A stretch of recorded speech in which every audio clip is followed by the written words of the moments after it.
The no-till philosophy is, well, all about working with nature instead of against it. It means leaving the soil just as it is, undisturbed, layered, and alive. Over time, this approach builds up organic matter, invites beneficial insects and fungi, and helps plants thrive with a lot less effort from us. It's not just about skipping the hard work of tilling. It's about letting the soil do what it does best, support life, season after season. Amish farmers in Lancaster County, Pennsylvania, have not touched a tiller in generations, and their garden soil is darker, richer, and more productive than almost anything you will find on a modern farm. That is not a coincidence. It is a system. A carefully layered, biology-first approach to growing food that modern science is now scrambling to catch up with. Researchers at Michigan State, Cornell, and Penn State have all published findings confirming what these communities figured out long ago. Tilling your soil is one of the worst things you can do to it. Here is the part most gardening channels will not say out loud. Every time you run a tiller through your garden, you are not improving your soil. You are destroying a living ecosystem that took years to build.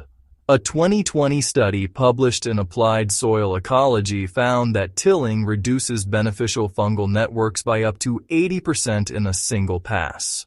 Those fungi are the underground delivery system that moves water and nutrients directly into your plant roots.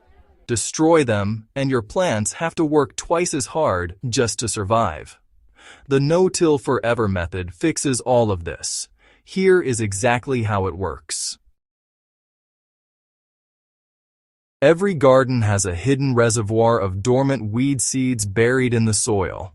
Researchers at the University of California found up to 3,000 viable weed seeds per square foot waiting to germinate. Tilling broadcasts those seeds straight into the sunlight. They hit the light, feel the temperature change, and sprout fast. By leaving the soil undisturbed, you keep the vast majority of those seeds buried in the dark where they cannot germinate.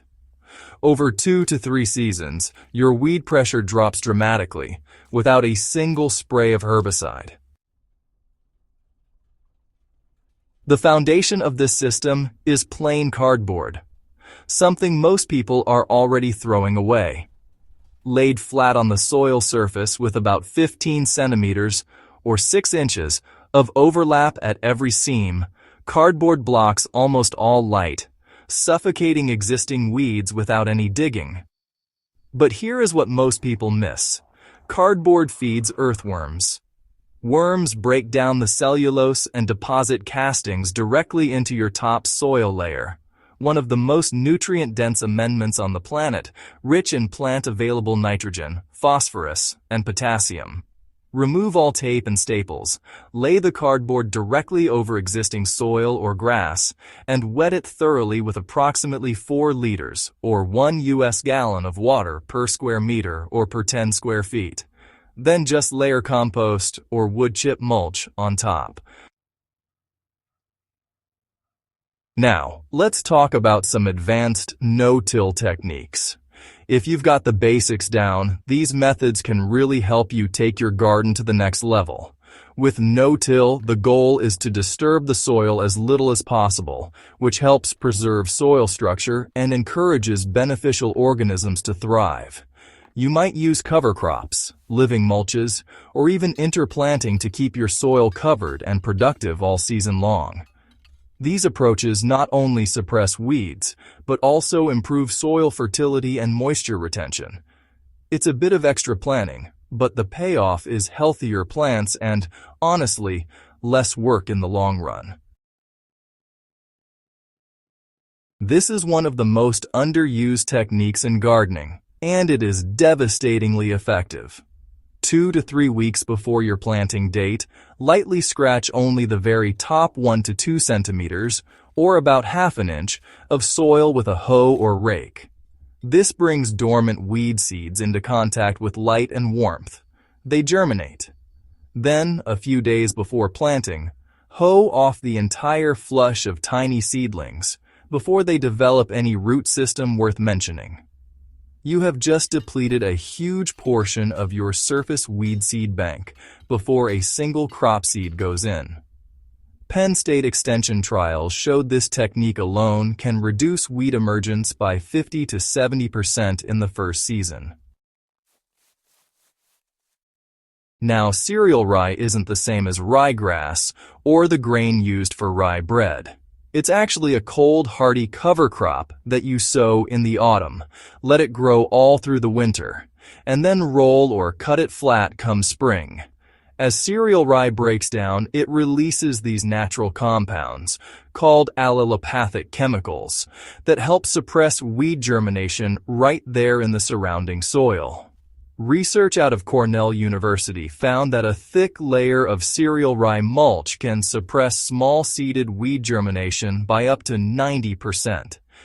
To get those results, sow about 100 to 150 grams per square meter, or around 3 to 4.5 ounces per 10 square feet in early autumn. Let it grow to about 60 to 90 centimeters tall, so that's roughly 24 to 36 inches. Then roll or cut it down before it sets seed. Just leave that residue flat on the soil as a mulch mat, and you can plant right through it. Whatever you do, don't till it in. When planting into a no-till bed, you make a small, precise hole rather than a full, disturbed bed. What you add to that hole really matters. The mix is simple. 2 tablespoons of used coffee grounds combined with 1 tablespoon of fine wood ash per planting hole. Coffee grounds deliver slow-release nitrogen and, they slightly acidify the root zone. Wood ash adds potassium and calcium while balancing the acidity. Together, they create a supercharged microenvironment exactly where the plant needs it most. For a larger bed or container, just scale up to 1 cup of coffee grounds mixed with half a cup of wood ash per 30 liters of growing medium. Do not exceed this ratio. Too much wood ash spikes the pH and locks out nutrients. Over time, the benefits of this approach really start to add up. You'll notice healthier plants, fewer weeds, and soil that just keeps getting better year after year. So, if you haven't tried the planting hole mix or the no-till method yet, now's the perfect time to start. Give it a shot, see the results for yourself, and join a growing community of gardeners who are working with nature, not against it. This is the most important thing to understand. The no-till forever method compounds. Year 1, you reduce weeds and start building soil life.